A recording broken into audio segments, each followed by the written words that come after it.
Ny eglizy dia mampianatra antsika mandrakariva hisokatra amin'ny hafa sy hijery ny manodidina antsika, angoraka sy anampy ireo idonam-pahoriana eo anivon'ny fiarahamonina ary hitondra fanantenana. Ny volana novambra dia atsiarovantsika manokana ireo olo-masina sy ireo nodimandry rehetra.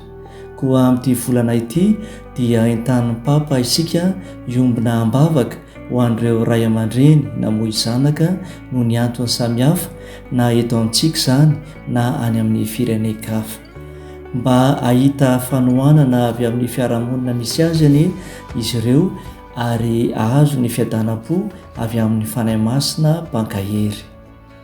Ao tokoa ireo antsoin'ny fiarahamonina hoe manano tena satria namoy ny vadany, ao ireo kambody namoy ray aman-dreny, fa tsy hita kosa hoy ny Papa François izay teny azo iantsoana ny ray aman-dreny namoy ny zanany. Tsy hita ihany koa ny teny azo lazaina analàna alahelo azy ireo. Matetika aza ny teny fampiononana mahazatra nalaina tahaka sy natao tsy anjery na avy amin'ny fahendren'olombelona izany na avy amin'ny fampianaram-ponoana, ary ireo teny feno fihetseham-po dia tsy manampy akory fa vao mainka mampitombo ny ratra sy ny alahelo na dia izana ho tsara lahatra aza.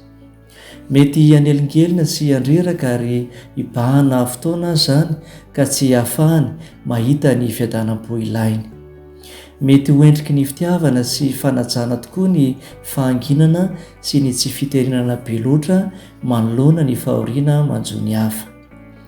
Fomba atoron'ny Papa François antsika ny fanampiana sy ny fiarahan-dia na fitantanana ara-mahaolona sy ara-panahy ireo namoy zanaka, ka tsy niteny loatra fa ny fiainoana azy ireo sy ny fihetsika atao no fomba tsara kokoa.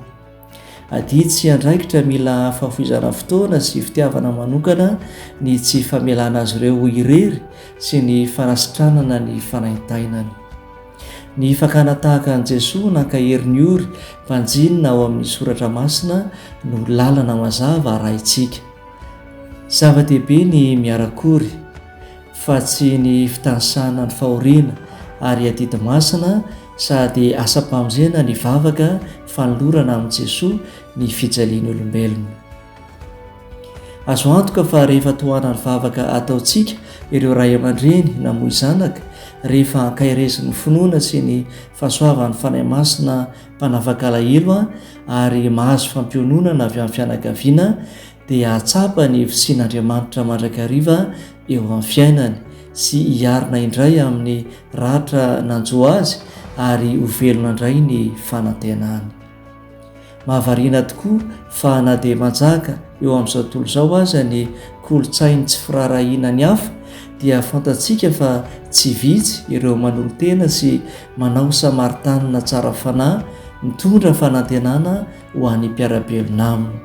Isika tsirairay koa dia antsoina handray anjara amin'izany, antsoina hibanjana an'i Jesoa, hamaly ny antsony sy hiara-dia aminy, hiara-hitoetra aminy sy hakatahaka ny fony mangoraka ny olombelona ary ho vonona ho iraka ho mpivahiny ny fanantenana mamaly fity ny fon'i Jesoa. Manamafy ny taonany vavaka ary mandray anjara sady amin'ny fankalazana ny taon-jobily lehibe sy ny jobiliny fomasin'i Jesoa, ny vavaka sy ireo ezaka ataontsika. Ho anao izay nitonam-pahoriana, mivavaka ho anao izahay.